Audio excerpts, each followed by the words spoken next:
This video will show you how to route payment in a reservation. Hotelogix lets you easily settle advance payments collected during booking. Let us see how.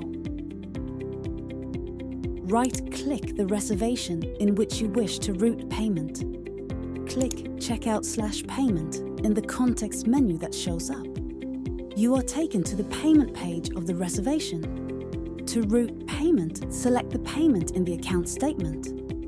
Click Route Payment.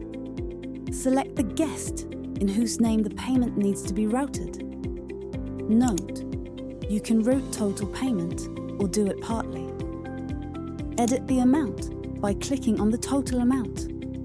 Click Route Payment. The payment is now routed to the selected guest. This can be seen in the Folio List Paid column.